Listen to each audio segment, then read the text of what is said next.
political force in this country. And that's a good thing. And that's a memo. Now for the top story tonight, another view of this. Joining us from Capitol Hill in Washington, Congressman Keith Ellison, the co-chair of the Congressional Progressive Caucus. So where am I going wrong here, Congressman?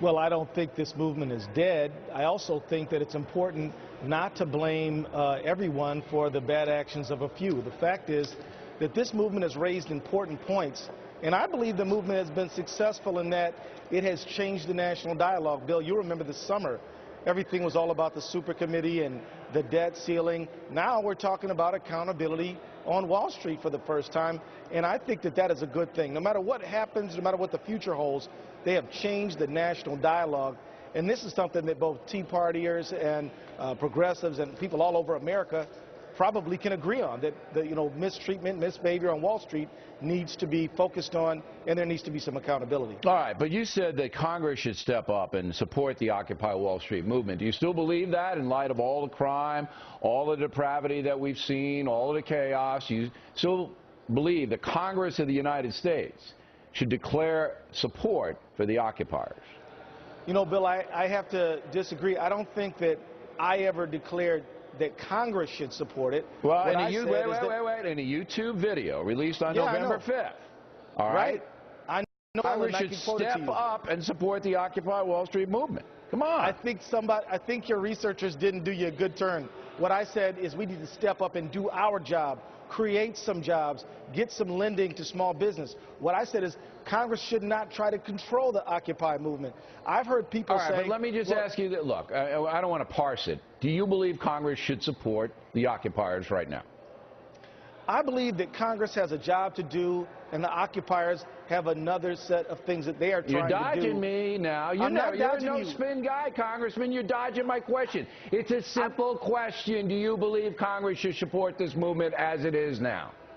I don't think we should pass a resolution if that's what you mean, but I think that they're raising important points. All right. That raising an important point is fine. I have no beef with that.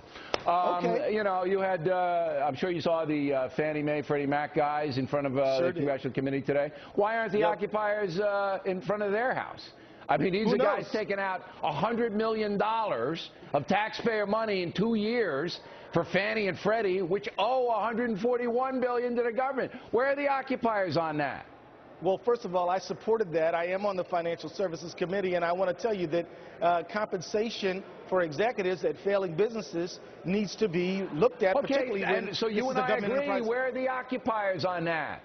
You got to ask them, Bill. No, I don't have to ask them. You're one of their supporters. I'm asking you where they are. I'm one of the people who support the goals and the principles that they have articulated. Isn't that hypocritical to ignore that? No, I'm one of the people who support the right to raise your voice and redress grievances with your government, and I also respect our nation's legacy of even civil disobedience, as Martin Luther King But wait a minute, did. Congressman. Look, how can you have a credible... You say that these occupiers raised a legitimate question about Wall Street corruption. I don't disagree with that. I don't. Okay, I want to have the debate.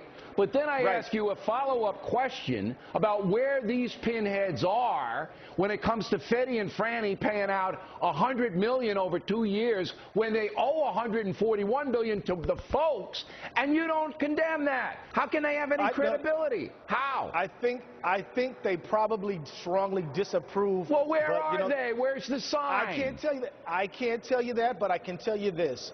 This is an awful issue, particularly when you got 1 in 5 Americans with their houses underwater. You got 9% unemployment. You got a lot of economic problems, and I think that this compensation package was problematic, which is why I supported the measure. It's absurd, and the solution to this is easy. If you turn it around and begin to pay back the money owed the government, you can get bonuses. We'll give bonuses on performance. We're not giving bonuses at $100 million to a place that may go bankrupt still. They might come back to you guys still for more money. And we're paying these guys $100 million over 2. And the occupiers, I'll challenge you, they don't even know about it. They're too busy getting high. They don't even know about it. Bill, they said the same thing about kids in the 60s protesting the Vietnam War and protesting segregation. I was in the 60s. I wasn't getting high, and I knew what was going on. You're not that old. You're not that old, Bill. You're a young guy. No, I was there, unfortunately. It wasn't a good time for the country, but I got to tell you, Congressman, you got to get out of this occupier deal. These guys have blown it, and I'll give you the last word. But here's the last word. They have raised important issues that this country must focus on. We need accountability. We need to do something about all the folks who are underwater, the unemployment. Bill, these issues will not go away no matter what happens to Occupy. Okay, Congressman, always a pleasure to debate with you. Thank you.